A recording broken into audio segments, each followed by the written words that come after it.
मैं चैलेंज करके पूछता हूं, आज तक मरे हुए लोगों की सूची जारी की है कभी क्या चुनाव आयोग ने?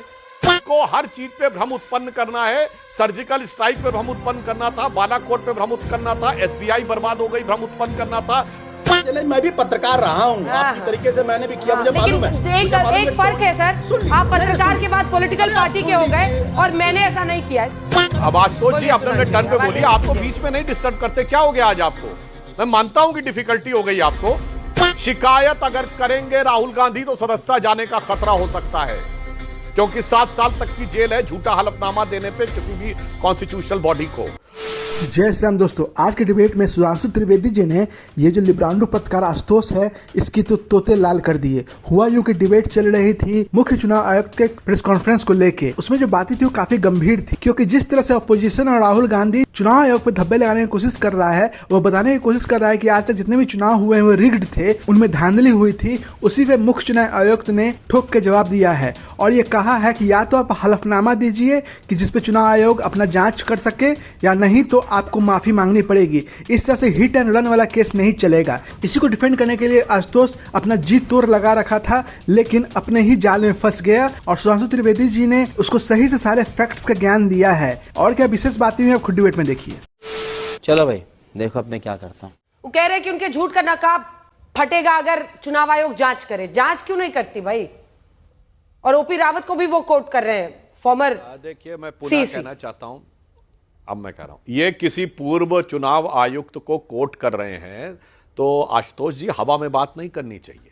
अगर वो ये कहें कि प्रेस कॉन्फ्रेंस के आधार के ऊपर चुनाव आयोग जांच कर सकता है तो उन पूर्व चुनाव आयुक्त को धारा और परिनियम कोट करके बोलना चाहिए। क्या बच्चों जैसी बात कर रहे हैं? आपके प्रेस कॉन्फ्रेंस से सैकड़ों की संख्या में होनी शुरू हो जाएंगी, फिर हर 1000 प्रेस कॉन्फ्रेंस के ऊपर आप जांच करेंगे। एक वैधानिक प्रक्रिया होती है। जैसे मैंने बोला कि मेरे नंबर कम आए, कोई बच्चा कह दे नहीं साहब स्क्रूटनी का फॉर्म देंगे, ये हंस के मुस्कुराने से नहीं होगा, ये फैक्ट होता है। और देखिए मैं फिर दर्शकों से कहना चाहता हूं, इन्होंने कहा कि जो लोग हट गए जिनके नाम, भाई जो मृत हो गए उनके नाम भी अनाउंस करिए, घोषित करिए। मैं चैलेंज करके पूछता हूं, आज तक मरे हुए लोगों की सूची जारी की है कभी क्या चुनाव आयोग ने?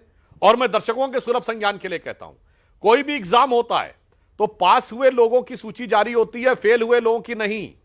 तो जिनकी मृत्यु हो गई, जो दूसरी जगह शिफ्ट हो गए, अब आप कह रहे हैं किसी ने दूसरी विधानसभा में जाके अपना वोट रजिस्टर करा लिया तो उस विधानसभा में तो रजिस्टर्ड है, अब इस विधानसभा में उसका नाम सूची में जारी हो कि ये यहां से हटे थे। मैं पूछना चाहता हूं आशुतोष जी, प्रबुद्ध होकर आप क्या बातें करने लगते हैं? और ये मैं नवल किशोर जी प्रोफेसर रहे, यूपीएससी में 14-15 लाख बच्चा बैठता है, सेलेक्ट कितना होता है? 750-800। सिर्फ उस 800 की सूची निकलती है, ये 13,99,200 की भी सूची निकलती है क्या? यही है भ्रम पैदा करके। और ऐसे मुद्दा इनको हर चीज पे भ्रम उत्पन्न करना है। सर्जिकल स्ट्राइक पे भ्रम उत्पन्न करना था, बालाकोट पे भ्रम उत्पन्न करना था, एसबीआई बर्बाद हो गई भ्रम उत्पन्न करना था, एलआईसी बर्बाद हो गई भ्रम उत्पन्न करना था, एचएएल बर्बाद हो गया भ्रम उत्पन्न करना था, वैक्सीन बीजेपी की वैक्सीन है भ्रम उत्पन्न करना था। और उसी प्रकार से सीए में मुसलमानों की नागरिकता चली जा रही है, सीए लागे हुए 4 साल हो गए, भ्रम उत्पन्न करना था। उसी श्रृंखला की अगली कड़ी है। समझ रहे हो? समझ रहे हो ना आशुतोष जी? आपने तो कहा था कि आप सलीम जावेद होते। मैं तो पूछना चाहता हूं, ये राहुल गांधी जी जो बोल रहे हैं इनका कौन सलीम और कौन जावेद बैठ के लिख रहा है? जरा डायलॉग ये बता दीजिए, क्योंकि मुझे तो डबिंग लग रही है। ये डायलॉग किसी और के हैं, अभिनेता आकर को एक्सप्रेस कर रहा है। सुधांशु जी की फिल्मों के बारे में जानकारी बहुत कम है।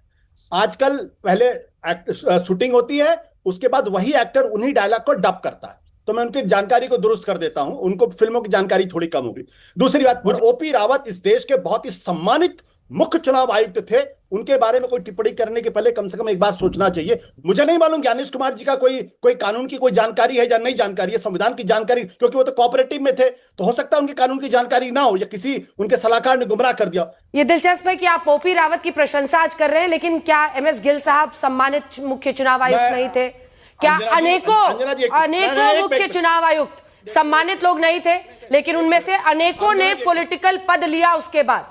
तो आप जैसे उस समय बात कर रहे हैं, जब आप व्यक्तिगत हो रही हैं तो मुझे बता दें। नहीं, व्यक्तिगत सुन लीजिए। व्यक्तिगत की चर्चा, नहीं एक मिनट, इस पूरे मामले में इसमें व्यक्तिगत क्या है? एक मिनट सुन लीजिए। अरे भाई आप मेरे ऊपर सीधे एक्यूज करें, मैं तो जवाब देना पड़ेगा। मुख्य चुनाव आयुक्तों पर सवाल पूछ रही, व्यक्तिगत हो गया। अंजना जी, आपसे सवाल आपके अधिकार को अंजना जी, अंजना जी, मैं भी पत्रकार रहा हूँ आपकी तरीके से, मैंने भी किया, मुझे मालूम है। एक फर्क है सर, आप पत्रकार के बाद पॉलिटिकल पार्टी के हो गए और मैंने ऐसा नहीं किया।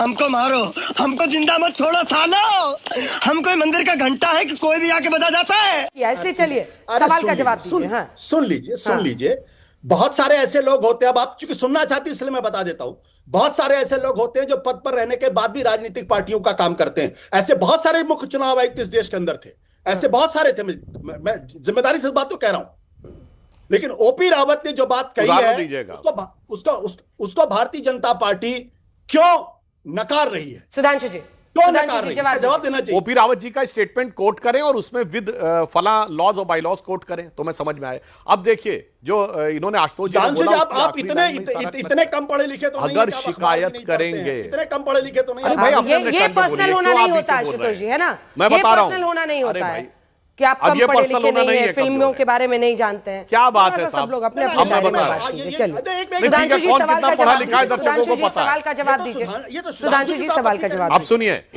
जो इन्होंने बोला है, सुनिए अब आशुतोष जी अपने टर्न पे बोलिए, आप तो बीच में नहीं डिस्टर्ब करते। क्या हो गया आज आपको?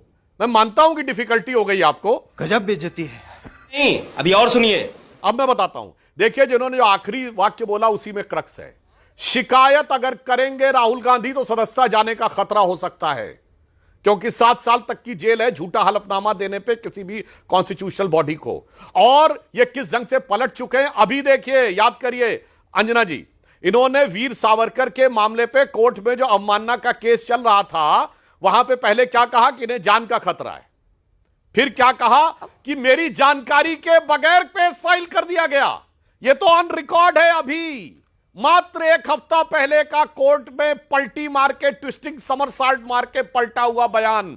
इन्हें पता है कि कोर्ट के सामने पलटना पड़ा वरना जेल जाने की नौबत आ जाती। और चौकीदार चोर है पे माफी मांग चुके हैं, रजिस्टर्ड माफी वीर हैं भारत के, भारत के। इसीलिए जो कुछ भी खिसिया ले आशुतोष जी, मगर कोई मुझे बता दे कि बगैर शिकायत किए कोर्ट में केस दर्ज हो जाता हो तो बताइए, या तो पीआईएल करिए या शिकायत करिए, ठीक है। और दूसरा कारण, अगर आप ये बता रहे हैं कि प्रेस कॉन्फ्रेंस पे होना चाहिए तो मुझे ज्यादा नहीं 4 उदाहरण बता दीजिए कि प्रेस कॉन्फ्रेंस होने के ऊपर कोर्ट इस ढंग से जवाब देने के लिए कोई प्रावधान बता दीजिए, फला रूल के तहत होता हो। मुझे लगता है जितने लोग प्रबुद्ध लोग इस चैनल पर बैठे हुए हैं, एसआईआर क्या है जांची तो है, यह संशोधन ही तो हो रहा है। और क्या होता है जांच का मतलब कि दूध का दूध पानी का पानी करो, जो सच है उसे रखो, जो झूठ है बाहर करो। दूध का दूध पानी का पानी तो हो रहा है। ये जितने वामपंथी पत्रकार कांग्रेस के जमाने के हैं वो तो ये शो करते हैं कि वो कांग्रेस के विरोध में काम करते आए हैं, उनसे उनकी विचारधारा नहीं मिलती है, लेकिन कहीं ना कहीं बैक डोर हमेशा कांग्रेस और उनके जो एजेंडा है उनको डिफेंड करते आई है। और यही देखने को अब मिल रहा है, क्योंकि वामपंथी सरकार की तो अब कहीं पे कोई नामो निशान नहीं है।